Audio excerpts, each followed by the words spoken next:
Bom dia, pessoal. Voltando então com dilatação dos líquidos, né? A gente vai pegar agora essa última parte do estudo de dilatação, né? Então, vamos para a nossa apresentação. Bem, dilatação dos líquidos consiste no seguinte: você vai ter uma dilatação muito maior que a dos sólidos, tá? O coeficiente de dilatação dos sólidos chega a 10 a menos 5, aqui você vai ter de 10 a menos 4 a 10 a menos 3. Então estamos falando de alguma coisa de 10 a 100 vezes maior, né? Então você tem um líquido confinado num frasco, né? Você aquece o material e ele vai dilatar. E, né, vamos pegar aqui esse desenho. Você tem aqui ele, dilata, você tem aqui um ladrão que serve para escapar, né, esse excesso aqui do líquido, e você vai ter aqui o líquido que extravasou. A princípio você pensa que isso aqui é a dilatação, mas não, o material que confina o líquido também dilatou. Então isso aí é uma dilatação aparente. Parte da verdadeira dilatação ficou escondida, né, dentro do frasco. Então você tem que a dilatação real, ela é a dilatação do frasco mais aquela que é aparente, né? E a partir dessa relação você consegue encontrar uma relação entre os coeficientes de dilatação, né? Então você está vendo aqui do lado, né? Partindo então que a variação volumétrica real, né, é a do frasco mais aparente, você tem todas elas escritas na mesma estrutura, e aí você chega que o gama real é o gama do frasco mais o gama aparente, né? E você vai perceber depois em exercício que muitas vezes até é desprezada a dilatação do frasco, mas se você for fazer um estudo mais apurado, né, com uma maior precisão, você vai encontrar, vai ter que considerar a dilatação do frasco. Bom, então essa é a primeira parte. A segunda parte é falar do comportamento anômalo da água, né? No que consiste? Bem, a maioria dos materiais, quando você aquece, ele dilata. A água, no intervalo de 0 a 4 graus Celsius, você aquece, ela tem uma contração, né? Como você pode perceber aí nesse gráfico, né? E aí, como você tem que onde o volume, né, é mínimo, a densidade é máxima. Então, se você reparar aqui, né, o volume mínimo se dá a 4 graus Celsius. Portanto, né, a 4 graus Celsius vai ter a máxima densidade da água. E isso é importante quando você vai considerar correntes de convecção, né? Então, correntes de convecção, você tem a água mais densa é a 4 graus Celsius. Então, é ela que, a princípio, né, deve ficar no fundo, por exemplo, de lagos, né? Vamos falar um pouquinho sobre isso, né? Então aqui você teria uma situação em que a temperatura ambiente é de 20 graus Celsius, né? A água está em equilíbrio também, né? E aí acontece uma diminuição da temperatura do ambiente. Então ficou aqui 4 graus Celsius. A água 4 graus Celsius, ela é densa, né? A mais densa possível, e aí ela afunda. A água que está a 20 graus Celsius, ela é menos densa e portanto sobe. Então você tem correntes de convecção, né? E isso acelera esse procedimento de esfriamento da água do lago, né? Bem, continuando o processo, daqui a pouco está todo mundo aqui a 4 graus Celsius, né? Então nessa hora cessa a corrente de convecção, né? Se o ambiente continuar a se esfriar, você vai ter aqui, por exemplo, a formação de gelo na superfície do lago, mas não vai ter corrente de convecção, porque a água mais densa é a 4 graus Celsius, né? E o gelo não é um bom condutor de calor, né? Então você vai ter uma camada de gelo, na verdade, protegendo, né, isolando a água do lago, né? Aí a temperatura, por exemplo, do ambiente pode cair para menos 8, que nem está representado aqui. A camada de gelo protetora acaba ficando mais espessa, né? E o fundo do lago continua a 4 graus Celsius, porque o processo de esfriamento agora, ou de propagação do calor, se dá por condução, né? E ele não vai ser tão rápido, tão eficiente quanto por convecção, né? Aí é só molécula a molécula, tá?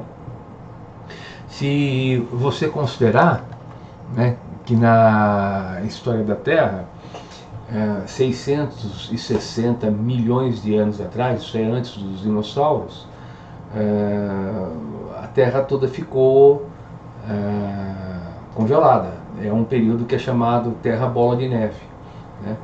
Então, esse comportamento anômalo da água que possibilitou a persistência da vida, né? Porque se toda a água congelasse, né, você não teria mais um organismo vivo, né?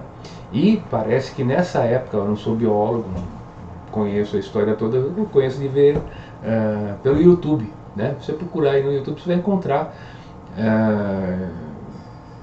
videozinhos que explicam essa época, né? Parece que toda a superfície terrestre acabou congelando, tá? Então é interessante ver, né? Porque isso aí acabou possibilitando a existência de vida, tá? Bem, vamos continuar com a nossa apresentação. E acho que agora é exercício, viu, gente?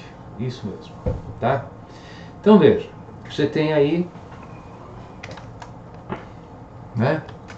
Pela manhã, com temperatura de 10 graus Celsius, João encheu completamente o tanque do seu carro com gasolina e pagou R$ 33. Logo após o abastecimento, deixou o carro no mesmo local, só voltando para buscá-lo mais tarde, quando a temperatura atingiu a marca de 30 graus Celsius.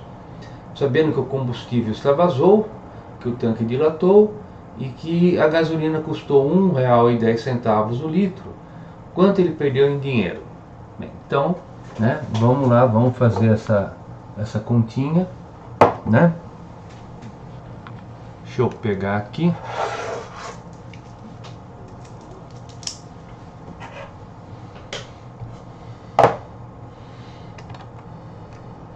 Pegar a nossa mesa.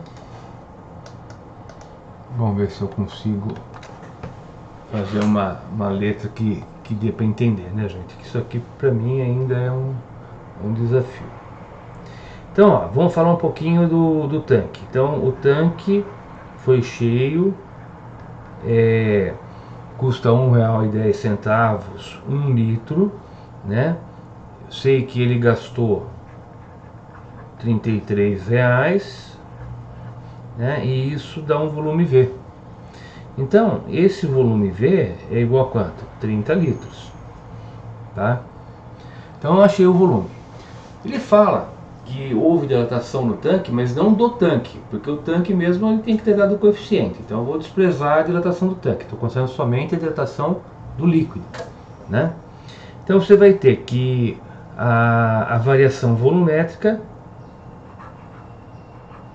é igual a V0 gama delta teta, né? Então essa variação de volume vai ser igual a 30 que multiplica 1,1 vezes 10 a menos 3, né? Vezes a variação de temperatura, afinal é 30 e a inicial é 10. Então você tem que a variação volumétrica é de 0,66 litros, né? Deixa eu melhorar aqui, dar um pouquinho mais de espaço para você enxergar, né? Então aqui a variação de volume igual a 0,66 litros, tá? Bem, se você achou qual foi o volume que extravasou, agora você volta porque você tem o preço, né? Então você tem lá que 1 litro custa R$ 1,10, tá? Então o 0,66 litros corresponde a quanto? X. E portanto, né, esse X ele vai ser igual a quanto? É só fazer a continha aí, você vai ter 0,73 centavos, tá? Então tá feita a nossa continha, tá bom? Vamos para o próximo exercício. Só lembrando, né, esse material você encontra lá no Swap, né? Então entra lá, baixa o arquivo, né? Faz tempo que está lá, a dilatação de líquidos, tá? Para você ter o exercício e para você pegar também depois o resumo da teoria, tá bom? Então vamos continuar com a nossa resolução. Deixa eu limpar isso aqui.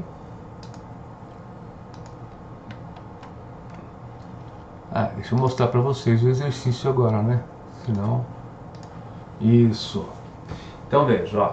É largamente difundida a ideia de que a possível elevação do nível dos oceanos ela ocorreria devido ao derretimento de grandes geleiras, como consequência do aquecimento global. Bem, aí tem um comentário a fazer, né? Seria daquela geleira que está em cima do continente, porque aquela que está boiando na água, isso não muda o nível, né? Mas vamos continuar aqui. No entanto, devemos considerar uma outra hipótese, que também poderia contribuir para a elevação do nível dos oceanos. Trata-se da expansão térmica da água devido ao aumento da temperatura. Então, para você ter uma estimativa disso, ele propõe o que? Temperatura de 20 graus Celsius tendo uma variação de 4. E ele dá o coeficiente de dilatação de 2 vezes 10 a menos 4. E aí ele relata aqui um procedimento, né, uma experiência. Então você vai colocar a água do mar num tanque cilíndrico com a parte superior aberta e considerando que a variação é de 4 graus Celsius. Qual seria a elevação do nível d'água se o nível inicial era de 20 metros? Então, né, ele está imaginando que você tem lá um recipiente cilíndrico, né? E aí agora ficou facinho de fazer. Então vamos lá. Olha, o que você tem é o seguinte: eu tento desenhar aqui um cilindro, mas eu imagino que vai ficar uma porcaria, gente. Ó, isso aqui, para você fazer desenho aqui, não é o meu forte. Tá, faz de conta que está bem feito. Tá bom? Então, aqui o que a gente tem é o seguinte, ó. Ele estava nesse nível, então isso aqui corresponde àquela parte que dilatou, né? Tá certo? Então, aqui, ó, você teria, né, aquela variação da altura, tá? Isso é a variação da altura aqui. E, né, ele tinha uma altura inicial, tá? Que seria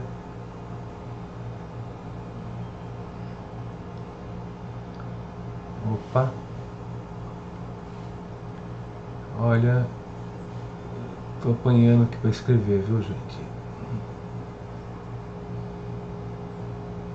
Pronto, isso aqui seria a nossa altura inicial, tá? Então, o que vem a ser a dilatação, né? Vamos lá, vamos fazer aqui. Você vai ter que o delta V é igual a V0 gama delta θ, tá? Mas como é cilindro, o que é volume de cilindro? Veja, aqui você tem a área da base. Então isso é a área da base. Volume de cilindro, né? Ele é a área da base vezes a altura, né? Então, tá? Você multiplica a área da base vezes a altura e acha o volume do cilindro. Então vamos ver aqui o seguinte, né? Essa variação volumétrica, ela é o que? Ela é a área da base, né? Deixa eu fazer com mais espaço. Então, área da base vezes a variação da altura, né? É o que variou. Isso é igual a área da base vezes a altura inicial, gama delta θ. Né? O que acontece? O que variou? Variou aquela parte que está ali em vermelho, essa parte aqui, né? É a variação volumétrica. E o volume inicial é o que? É o H0 vezes a área da base. Então, se é isso, vamos simplificar, ó. Vamos pegar aqui. Aqui você tem a área da base, aqui você tem a área da base. Sumiu, né? Então vai ficar o que? Vai ficar aqui a variação de altura é igual à altura inicial, que multiplica o gama vezes o que? O delta θ, tá? Então essa variação de altura vai ser igual a 20, que ele falou 20 metros, vezes 2 vezes 10 a menos 4, vezes a variação que ele falou que é de 4 graus Celsius. Então a variação de altura ela seria de 0,016 metros e, portanto, a variação de altura é de 1,6 centímetros. Tá? Tá resolvido. Né? Então o que eu estou usando aí mesmo, o que é? Acho que é o pulo do gato, né? Dificuldade. O que é volume de cilindro? Volume de cilindro é a área da base vezes a altura. Tá?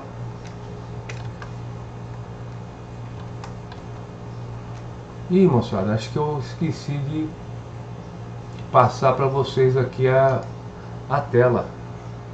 Deixa eu voltar e fazer isso aqui. Espera um pouquinho. Eu faço de novo, tá? Só um minutinho de paciência. Eu já faço aqui para vocês de novo. Eu acabei me atrapalhando. Vamos lá. Ó. O que você tem? Vou fazer tudo de novo. A gente tem aqui o cilindro, né?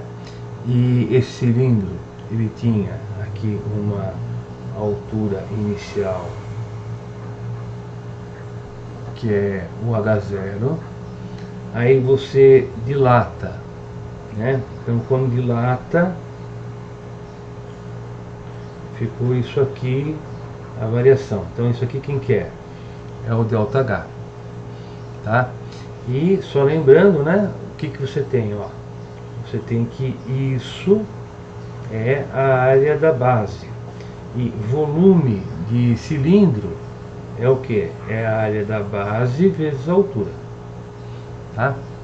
Então, vamos lá. Você vai ter que a variação volumétrica é igual ao volume inicial gama delta θ. Tá certo? Concordo com isso? E quem que é o ΔV? É essa parte aqui de cima. Então, isso vai ser, e isso também é um cilindro, é a área da base vezes a altura, que é igual à área da base vezes a altura inicial, então aqui essa parte aqui, né?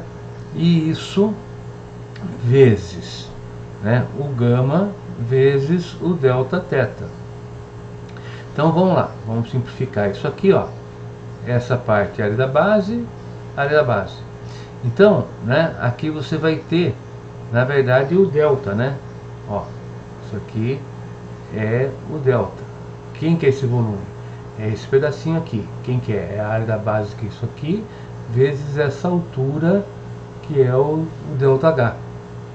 Então, isso vai dar aqui ΔH, né, é igual a 20 vezes 2 vezes 10a menos 4, que é o coeficiente, vezes a variação de temperatura, que é de 4.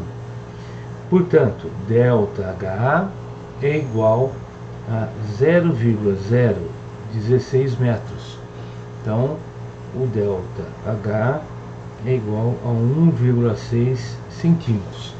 Bom, então tá feito aí a...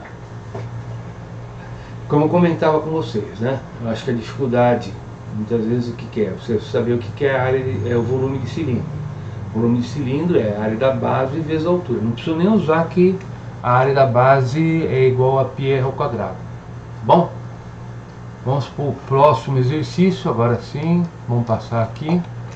Só não posso esquecer de voltar aqui para nossa...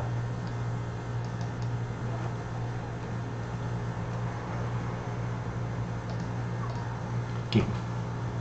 Quando introduzimos um termômetro de mercúrio num recipiente contendo água a uma temperatura maior, né, percebemos de imediato que ocorre a diminuição da coluna de mercúrio, né? Explique o fato. Bem, vamos lá, vamos fazer um desenho disso. Bem, o que acontece é o seguinte, né, gente? Você deve ter o... Bem, vamos ver se consigo fazer um desenho apresentável, né, gente? Tá difícil hoje. Ó, você tem aqui o termômetro, né? E o termômetro, ele tem aqui uma parte mais estreita, né? E aqui embaixo você tem aqui o mercúrio, tá? E daqui sai a coluna, tá? Bem, o que vai acontecer é o seguinte: quando você aquece, primeiro a receber o calor é o vidro que está aqui. Então o vidro dilata antes do mercúrio que está aqui dentro, né? Então se o vidro dilata, parece que o mercúrio ficou menor. Na verdade ele continua do mesmo tamanho, né? Então a explicação que eu daria é a seguinte: existe uma falsa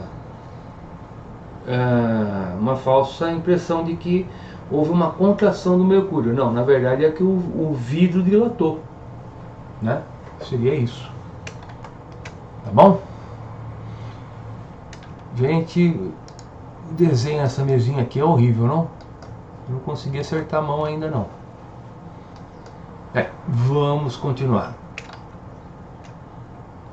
Então, tenho aqui o quarto exercício. Então veja, ó, os postos de gasolina normalmente são abastecidos por um caminhão-tanque. Nessa ação cotidiana, muitas situações interessantes podem ser observadas.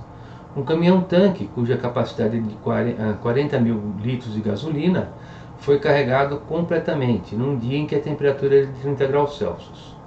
No instante que chegou para abastecer o posto de gasolina, a temperatura era de 10 graus Celsius, devido a uma frente fria. E o motorista observou que o tanque não estava completamente cheio. Então a gasolina teve uma contração, né? E aí se pergunta, pô, mas onde foi parar a gasolina? Não, ela contraiu, né? Vai sobrar um espaço ali.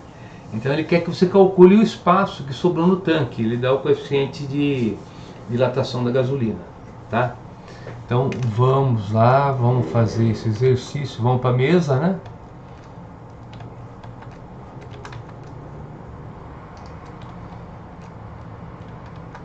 Isso, então vamos lá. O que eu vou ter aqui é o seguinte: tenho que a variação volumétrica é igual o volume inicial gama delta θ.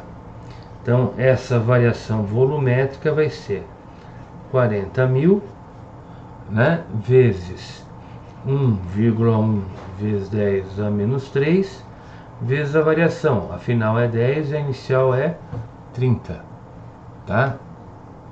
Então deixa eu só melhorar isso aqui que ficou meio no cantinho. Então é 10 a menos 3 vezes 10 menos 30. Isso. Então ó, a variação volumétrica vai ser igual a quanto? Essa continha vai dar menos 880 litros. Tá? Então tá calculado.